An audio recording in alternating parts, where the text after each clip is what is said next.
gentlemen, other. Apache helicopters, 1911s, 45 Magnums, and everything in between. Today I want to talk to you guys about a gun that I legit like because of, well, what you might not think. It's not because of Metal Gear Solid, although yes, the Metal Gear Solid series does have an interesting story, and very much so, bit of a history of firearms, but no, it's because of Rainbow Six Vegas 2. And for those of you who don't remember Rainbow Six Vegas 2, or don't even know what Rainbow Six Vegas 2 is, it's literally the sequel to Rainbow Six Vegas, and is one of the games that actually made me like shooters, like tactical shooters. And, yeah. It's just one of those games of we can look back at and realize Ubisoft was better. Instead of Ubisoft we know nowadays. Sadly. Oh well. Probably wondering why I bring up, well, that game. Specifically is because of the, well, one gun I actually rocked a long time ago because of a video I watched basically replicating the ODST in Rainbow Six Vegas 2. And legit, it was kind of fun, and rocking the gun that way actually was kind of nice. And while, yes, I wish the actual attachment system in Rainbow Six Vegas 2 was more robust like we have nowadays, and a majority of shooter games, I kind of understand why, but at the same time, still kind of, meh. Either way, though, today, ladies and gentlemen, I'm talking about the French gun that legitimately has heads turning, the development history being fascinating, and finally, just the way she looks. I mean, the FAMAS. I want a storied history about the FAMAS, ladies and gentlemen. I'd rather give you, well, several options. One of them being, go check out Ian McCollum's playlist on the FAMAS system and just go watch it. It legitimately is an entertaining and educational time to go, and to any Francophile out there, much more robust. Or at least those who want to become fellow Francophiles, those who enjoy the French songs. Ladies and gentlemen, instead I'm going to let Mike Burnfire's own Zach Hazard talk about the FAMAS. FAMAS, which is indeed a bullpup. The magazine is behind that finger guard. The trigger. Yes. The handle holder. So, couple interesting things about the FAMAS. It was incredibly futuristic when it first came out, just like the Styrog. The entire carry handle assembly, the big rectangular thing on the top of it, the carry handle and sight assembly is actually made almost entirely out of plastic. The lever on the back, behind the magazine here, switches between 3-round burst or full auto. Interesting fact, this is one of the only NATO guns that was originally designed to use steel-cased ammo. I didn't realize that was a thing. Most NATO countries use brass-cased ammo, but the FAMAS used steel-cased because it's got a really high extraction pressure, so you kind of have to use steel shell casings because the original ones had problems with ripping brass shell casings in half. Well, are you saying that the FAMAS aren't designed to use brass casings? The original ones weren't. Oh, but the newer ones probably are. The newer ones, yeah, the newer ones are. I think you're not supposed to use that thing on top as a carrying handle. It's referred to as a carrying handle, but I think soldiers got yelled at when they used it as a carrying handle. I wonder if the French military got used at for that, because I don't care what anybody says. The thing on the top that they say isn't a carry handle might as well just be a carry handle, because that's what people primarily end up using it for. Well, it's detachable, isn't it? Or is it part of the frame? On this FAMAS, it is not detachable. Are there FAMASs where it is detachable? That would be the FAMAS G2 Felon. If the carrying handle is detachable, then carrying it by that would change your zero if it got shaken loose. No, not really, because the sights are mounted directly to, like, the barrel, so they're pretty much gonna stay there just fine. Wait a second. Are the sights on top of the carrying handle or underneath it? They're on top of the carry handle. Oh, yeah, this one. Okay, so this one is the second version of the FAMAS, because this one has the weird trigger guard that covers the entire grip, and then also this one is adapted to take NATO mags, because the original FAMAS had, like, specific 25-round magazines that were straight. Also, if you look on the barrel, you see those weird ridges on there? Yeah. That's so that ring can move further forward and backwards so that you can launch rifle grenades. Rifle grenades? Yeah, you basically just shove a grenade over the end of the muzzle and you fire a blank into it, and then it launches a rifle grenade. Almost like a pinball machine where you put a grenade at the end of your gun? Yeah, I guess you can equate it to like that, yeah. So you pull the pin on the grenade at the end of your gun. Oh no! The rifle grenades are like are totally different. So it's one of those ones where it spins a bit and activates. It's something like that. I think the act of firing it causes it to arm the grenade.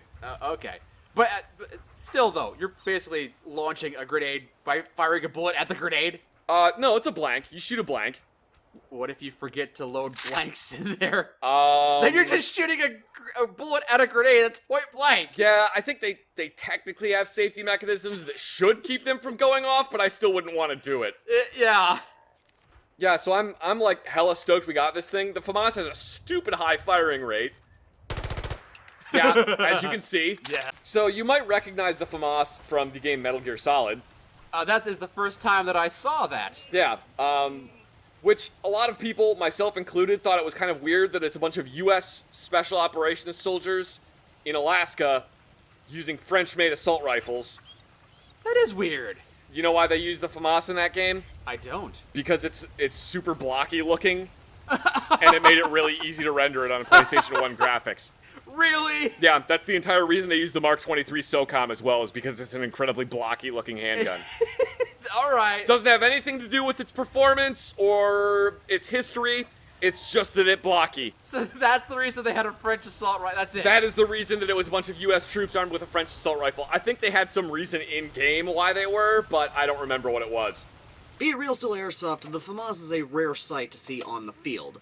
To my knowledge, apparently, and from my research, it's not a rare sight in France, of all places, in the airsoft scene, as well as other places in Europe where, legitimately, the FAMAS does actually make an appearance. In the US, however, it is pretty rare.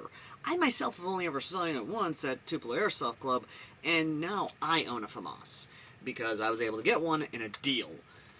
So, yeah, this is the Cybergun FAMAS, not the Tokyo Marui FAMAS. And if you want a history lesson on airsoft, go watch Jet There's a Fox video. He actually did a very good, a very deep dive into airsoft's history and kind of where it came from. This, ladies and gentlemen, is the FAMAS F1, and it's by Cybergun, which, ironically enough, now that I think about it, is technically a French company, so yeah, they would make a French gun, because, they're French.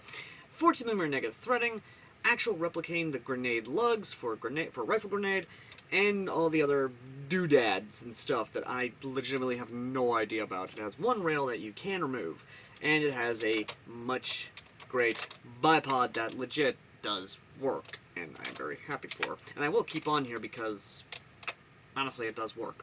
Legitimately, it does work, as well as the rail, because who knows, I might want to throw a grenade launcher on there and basically run around like it's Modern Warfare 2.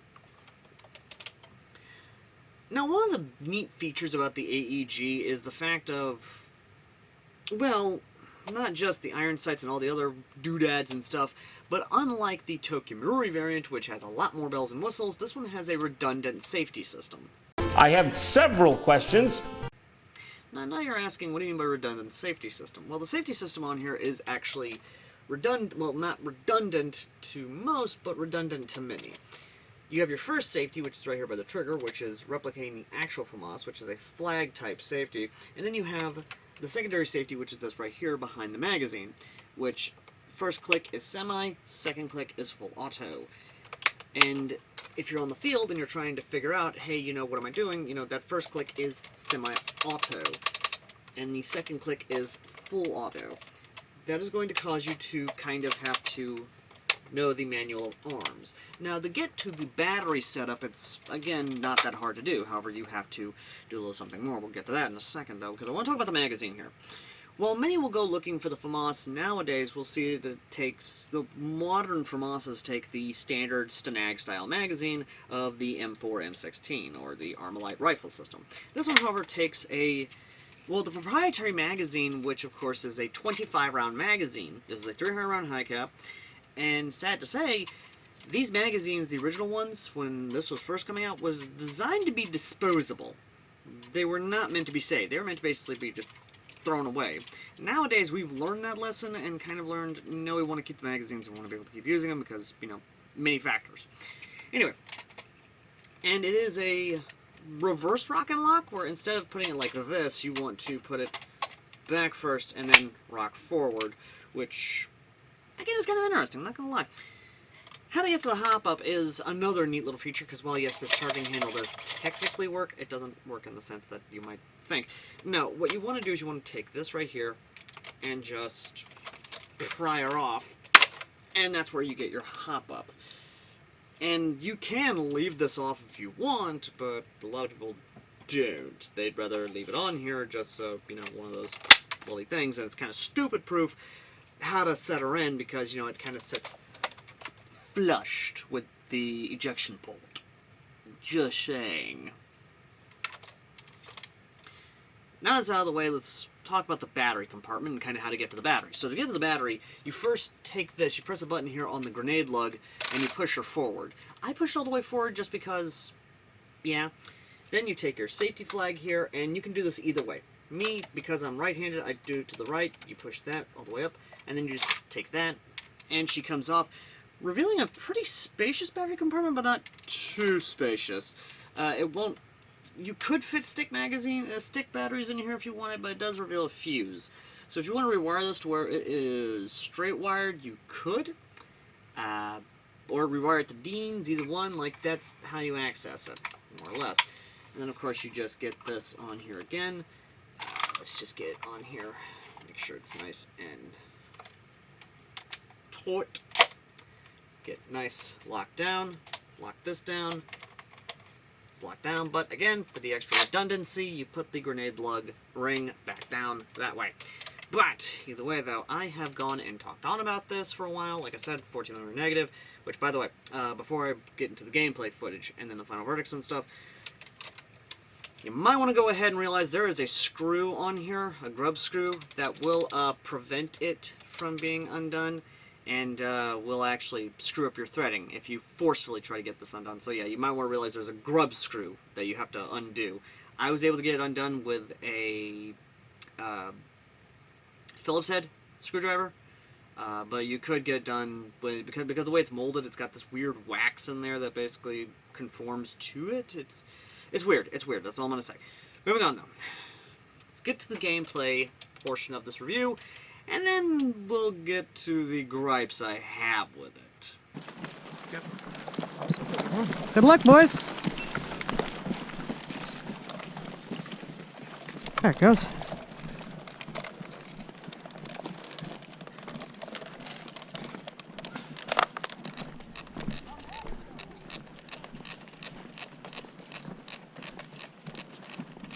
I just realized something. This thing has two safeties. Kind of redundant, ain't it?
Hotel down! Hotel is down!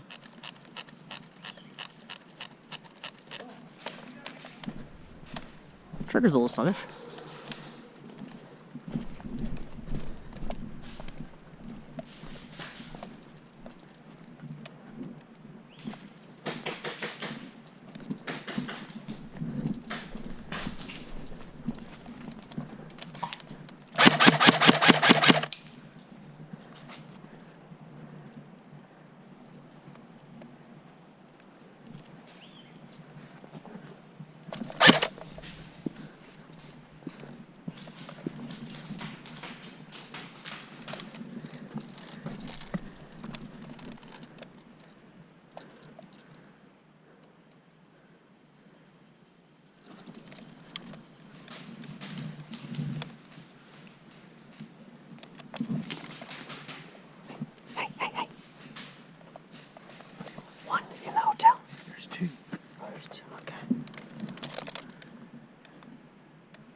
somebody's making a move.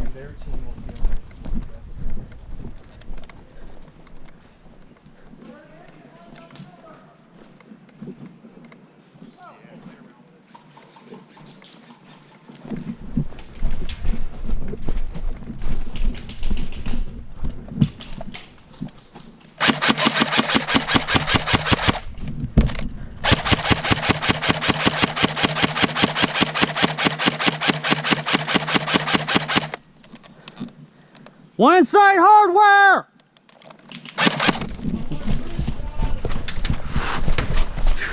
How did those not hit me? Admin walking. Do not shoot the admin!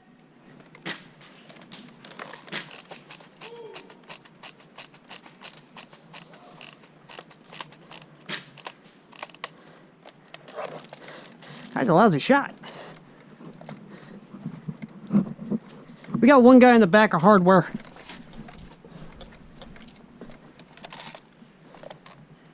I think the guy, yep, he's peeking the door.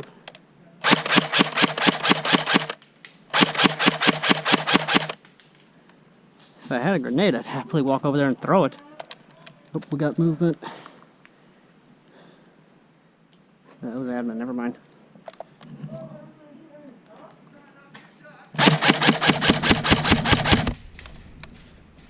I'm going to cross in front of you and hit that wall on. Hit! I'm dropping down.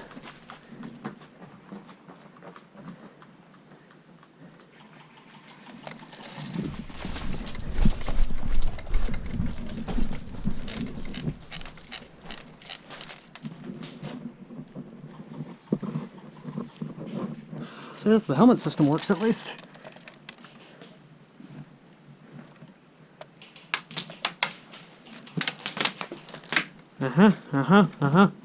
Watch it, he's shooting from inside the doorway. If you want to take my place, you're welcome to. Hey Volt, I think your dad's shooting at us!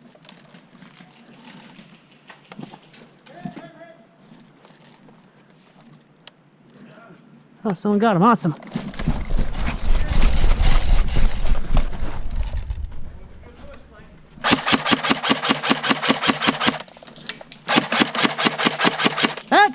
Good shot, good shot! Alright.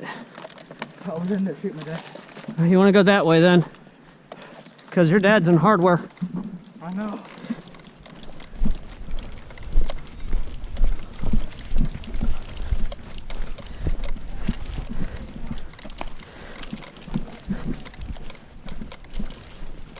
Oh.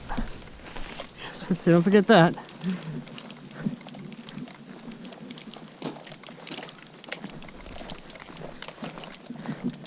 Not that way, this way.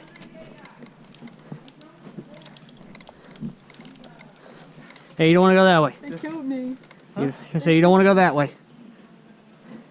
If anything, we might want to try and move our way around wide. Try and flank them.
You're 6, man.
friendly and tool and hardware store. Friendly and hardware store.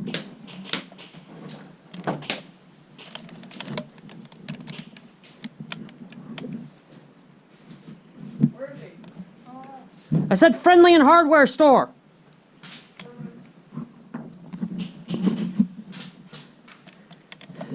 Clayton, now you out there?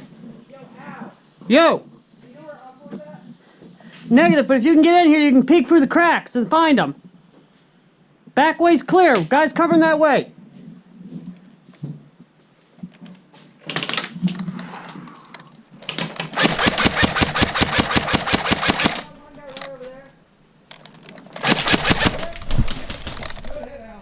Thank you. Seriously, Clayton, get in here. Or someone get on the objective at least. Yo, go! Get that one, man! Get that one, man! On the ground.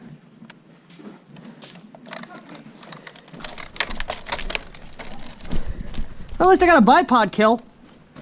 Get in here, get in here.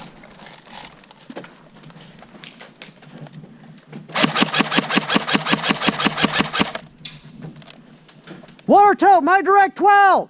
Low. Hit. I'm sorry. Now you good, you good. I was wearing a helmet. Hey, get down from there. Am I not allowed to be up here? No, you're not allowed to be. Get down from there before an admin sees you. Stop breaking the rules. No.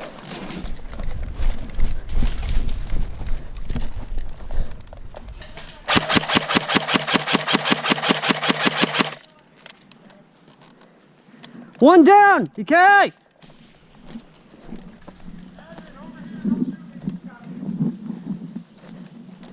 We got one moving up, far back.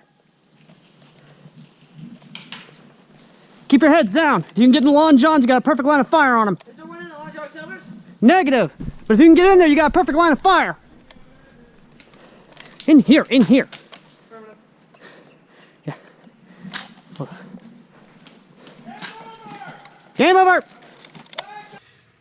In terms of gripes I have with the FAMAS, I actually don't have a lot of gripes with it. I mean, yes, I do wish that in terms of models released, I wish Cybergun would actually kind of give us the other models of the FAMAS, because there are legitimately a lot of other models of FAMAS on the market, or at least that were developed. There was a extremely short carbine variant, there was a PDW type variant, there were many other variants of the FAMAS that legitimately I think a lot of people would kind of like. I wish they would just give us an AEG variant that actually has the ability to take Stanag magazines. That's the one thing I kind of want. Because, don't get me wrong, as much as I do like, you know, the F1 and kind of how this is designed, I kind of want the other variant, which has the built-in kind of elongated trigger guard, which, again, I think you can agree is kind of a cool concept and design idea. I just wish there was more, honestly, in terms of FAMASs. Like, again, I just wish it was more. Another thing I kind of want to talk about gripe-wise is the options you have in terms of price tag, because sad to say, Cybergun is kind of one of those companies that does do some scummy things, sad to say, to a degree, mind you. And while yes, I could go into that, I'd rather not to avoid a lawsuit. But what I will say is that if you go to buy a FAMAS nowadays, your best option would be Amazon. Excuse me, what?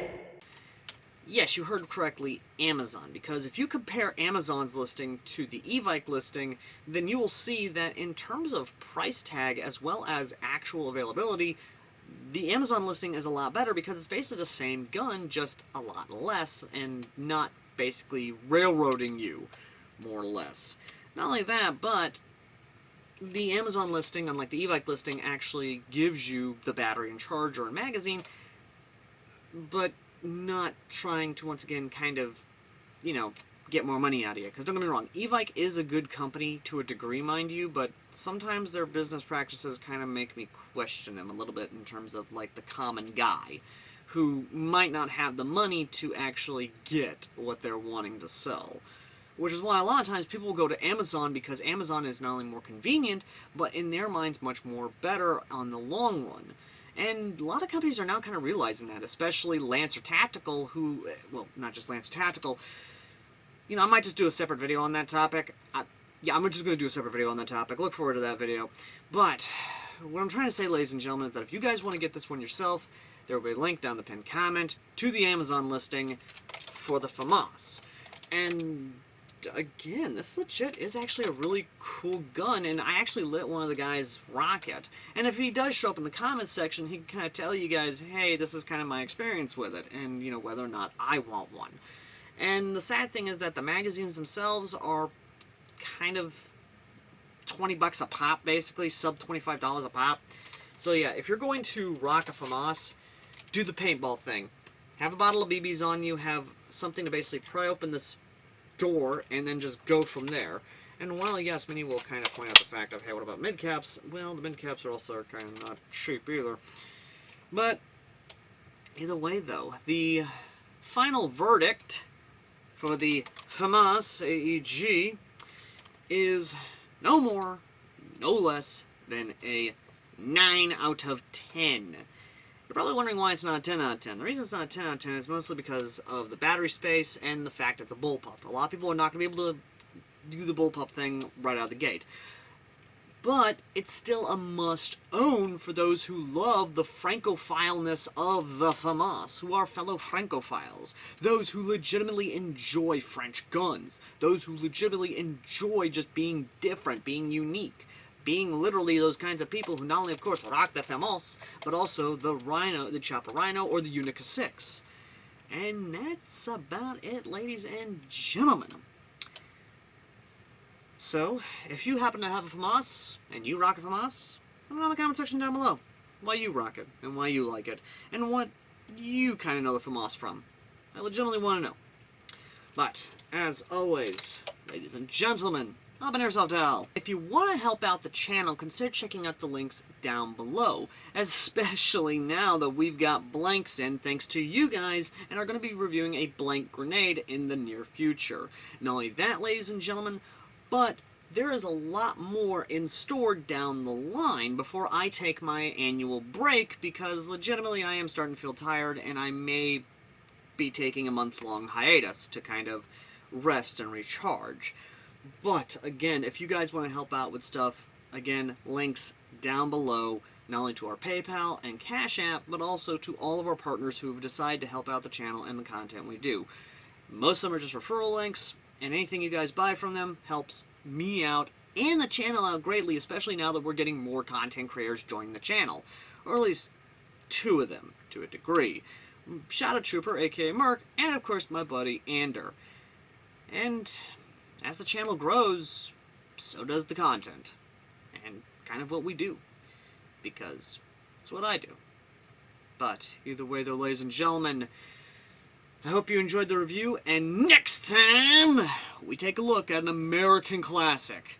Not a shotgun, but something from Taiwan, the Republic of China, the real China. And that is, of course, the Top Tech M16 A4, A3, A5. Till next time.